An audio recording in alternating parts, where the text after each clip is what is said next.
For oral answer, and the first question is in the name of David Shearer. Thank you, Mr. Speaker. To the Prime Minister, does he stand by all his statements? Right Honourable Prime Minister. Mr. Speaker, yes, I particularly stand by my statement, which was what a ripper of a front page the Herald had this morning. Mr. Speaker.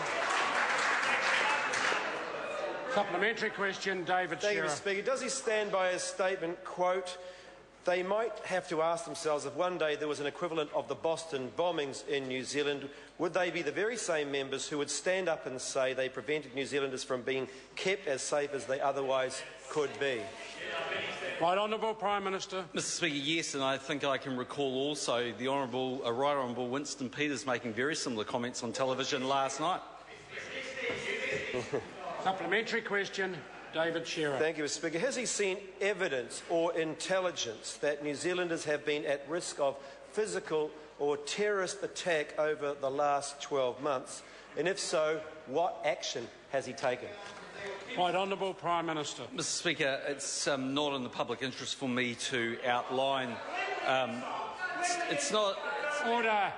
It's not in the public interest for me to outline all the threats that New Zealand might face or the intelligence that we gather, but I think I can say at a broad level, as the Minister and as Prime Minister, the agencies do actively collect information to protect New Zealand. I think New Zealanders would expect that, and that is why when Helen Clark was Prime Minister, she did exactly what this law is proposing to do.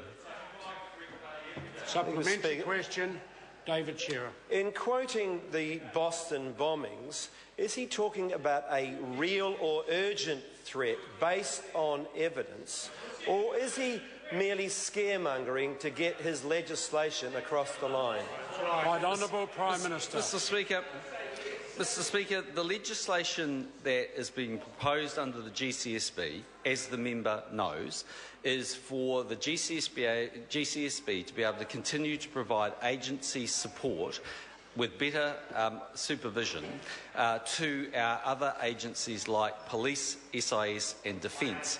They do so because from time to time they have concerns about individuals or groups that might pose a threat to New Zealand.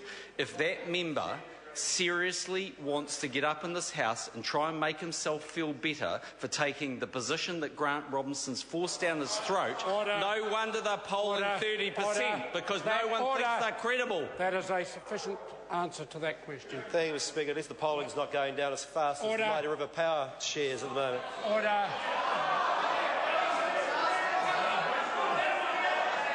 Order. Order. And would the Honourable Toh Henry cease from displaying that particular piece of Can't even count that high. paper? No, you're number 40. Order. Number 40. Order. Order. 40, Toh. The Honourable Toh Henry, if this continues, I will be asking him to leave the chamber. Supplementary question, David Shearer. Thank you, Mr. Speaker.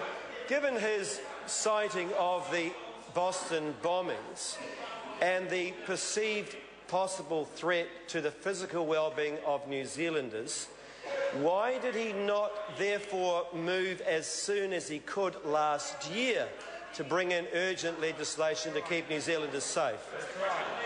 Mr. Speaker, as the member knows, we did act as quickly as we can to have a thorough review of GCSB so we can understand completely all of the issues so that we could propose legislation that would fully reflect what was required. We have now actually determined what's required, and actually the member is looking for a way to get out of his position. I'll just say one thing to him, and that's this. This is rather spooky.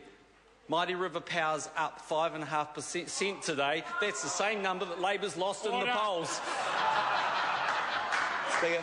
Supplementary question, David Shearer. Thank you, Mr. Speaker.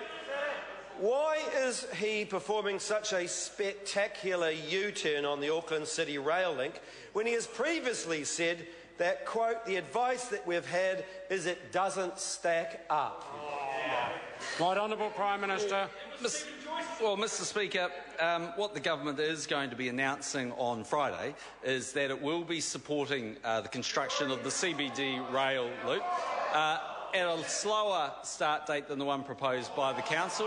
That will be 2020. Mr Speaker, the government will make a contribution. That's because, as a government, we will also be announcing integrated projects which support the infrastructure of Auckland.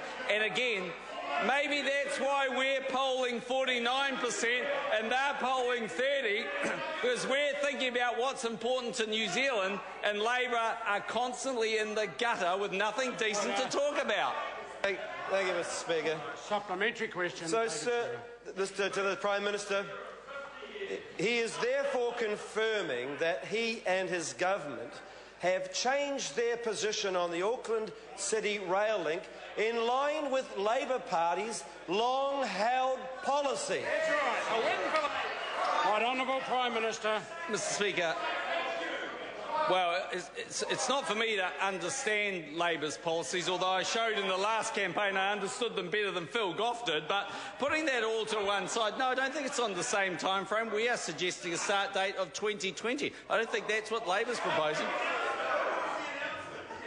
Question number 2, Paul Goldsmith. Mr. Speaker, thank you, Mr. Speaker.